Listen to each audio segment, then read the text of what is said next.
কেউ, কেউ বলছে যে 15ই আগস্টে শেখ হাসিনা তারা নাকি একটা বড় শোডাউন করবে। দেশকে অচল করে দিবে, দেশের কর্তৃত্ব তারা গ্রহণ করবে, প্রতি-বিপ্লব করবে। এরকম কত ধরনের কথা আমরা শুনতে পাচ্ছি। তো আপনার কাছে আমি জানতে চাই যে এই যে একটা পতিত স্বৈরাচার শেখ হাসিনা তিনি ভারতে বসে এই যে একটা হাকডাক দিচ্ছেন বা তার নেতাকর্মীদেরকে বলছেন যে সকলে ঢাকা অভিমুখে আসতে ১৫ তারিখে কিছু একটা করতে। আপনার কি মনে হয় যে এরকম একটা পতিত স্বৈরাচারের দল আওয়ামী লীগের এখন আর ওই সক্ষমতা আছে যে পুলিশ বা প্রশাসন কোন কিছুই তো তাদের হাতে এখন নেই। তারপরে তারা এসে ঢাকা শহরে একটা শোডাউন করতে পারবে বা ১৫ই আগস্টে তারা অনেক কিছু ঘটিয়ে দেবে। আপনার কি মনে হয় ১৫ আগস্টে তারা কি করতে যাচ্ছে? পতিত স্বৈরাচার এখনো সে আপনার তার ঘরের মধ্যে আছে। আমি তো পতিতা স্বৈরাচার বলছি গতকাল টিটু ভাইয়ের একটা অনুষ্ঠানে। এই পতিতা স্বৈরাচার, এই পলায়নকারী স্বৈরাচার, সে তার পুরা রাজনৈতিক দলটাকে একদম ধ্বংস করে আল্লাহর হুকুমে, আল্লাহর হুকুমে। আমি তো আমাদের এই ছাত্রী, এই আমাদের এই ছেলে মেয়েগুলাকে তো আমি আন্দোলনকারী বলি না, আমি বলি তারা আবাবিল ফেরেস্তা, আল্লাহ আবাবিল ফেরেস্তা এদেরকে পাঠাইছে। আজকে এই মাসের 13 তারিখ বা 14, আজকে 13 তারিখ। আপনি কি গত মাসের 13 তারিখে চিন্তাও করছেন যে এই পতিতা স্বৈরাচারের এই পরিণতি হবে? বাংলাদেশের কোনো মানুষ মনে করতে পারছে? মনে করতে পারে নাই। আজকে এই যে তাদের পরিণতি, এইটা যে কত ভয়ঙ্কর পরিণতি, এইটা কিন্তু তারা এখনো উপলব্ধি করতে পারতেছে না।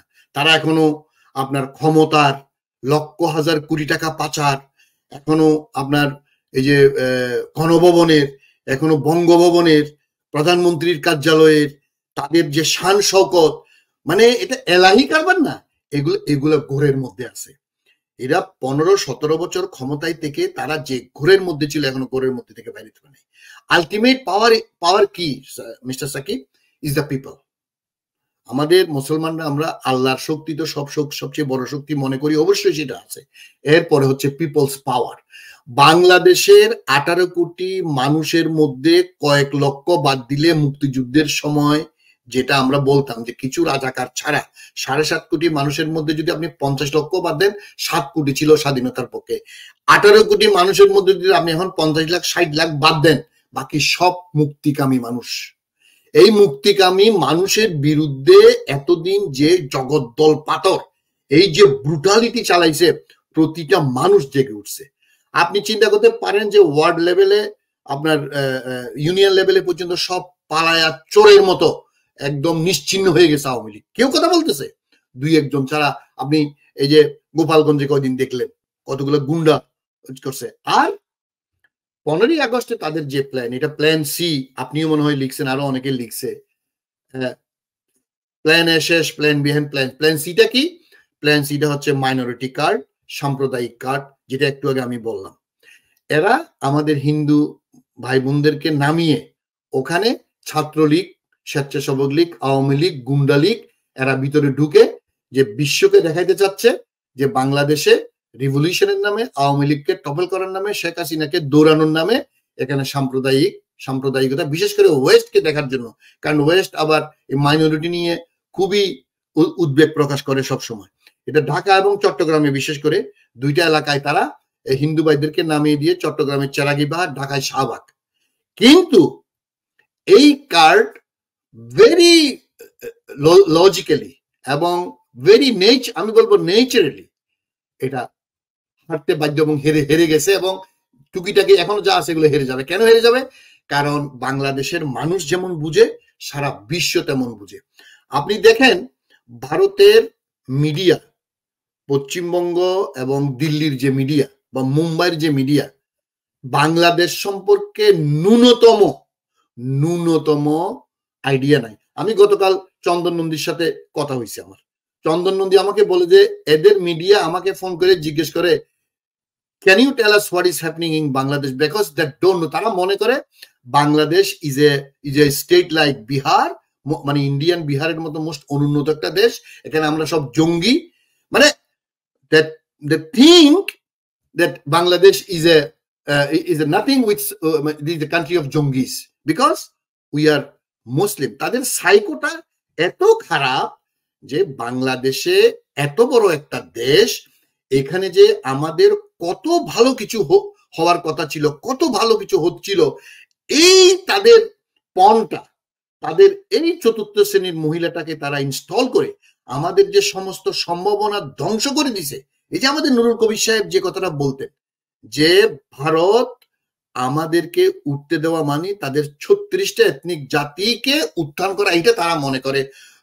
বিকজ অফ দ্যাট রিজন তারা সব সময় আমাদেরকে দমিয়ে রেখে তাদের একটা মুখ্যমন্ত্রীর মতো একটা অপদার্থ হাসিনাকে ক্ষমতায় রেখে, এই যে তাদের মনে করেন সাউথ এশিয়ান পলিসি বলেন, ফরেন পলিসি, যে কি পরিবার মার খাইছে। কেন মার খাবে না?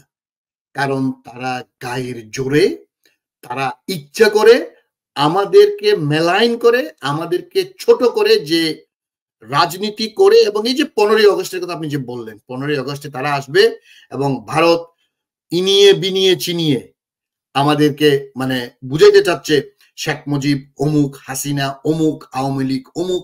এই যে আপনার এই যত রকমের থিঙ্ক ট্যাঙ্ক আছে, তারা মানে এই যে 71-এর আওয়ামী লীগ ছাড়া আর কেউ ছিল না, এই যে হাসিনা ছাড়া কেউ নাই, শেখ মুজিব একটা প্রফেটিক ফিগার, একটা সেন্ট ফিগার।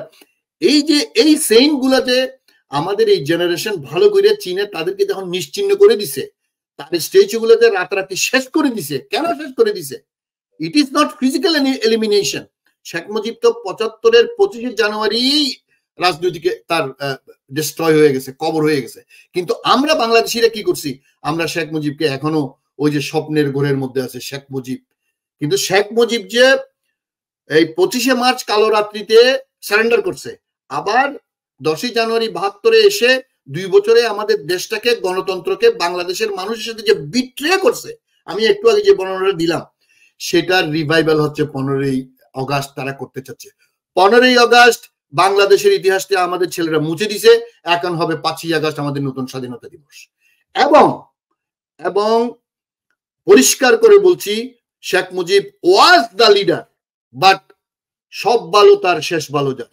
শেষে Sheikh Mujib has become the enemy, a traitor of Bangladeshi people.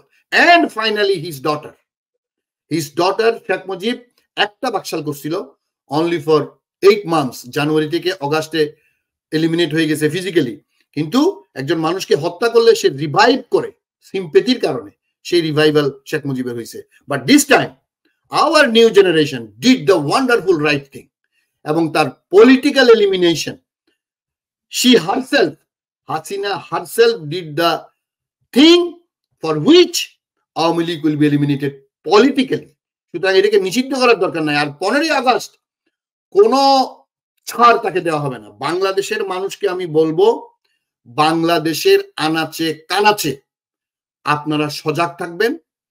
আমাদের এই সর্বশ্রেষ্ঠ সন্তান ডক্টর মোহাম্মদ ইউনূসের নেতৃত্বে যে নতুন সূর্য বাংলাদেশ উদিত করতে যাচ্ছে, আমাদের জেনারেশনকে সামনে রেখে ইনশাআল্লাহ এই 15ই আগস্টের এই দুরভিসন্ধি আমরা নস্যাৎ করে, ধূলিসাৎ করে বাংলাদেশকে আগামীর যে নতুন বাংলাদেশ, সেটার দিকে আমরা নিয়ে যাব ইনশাআল্লাহ।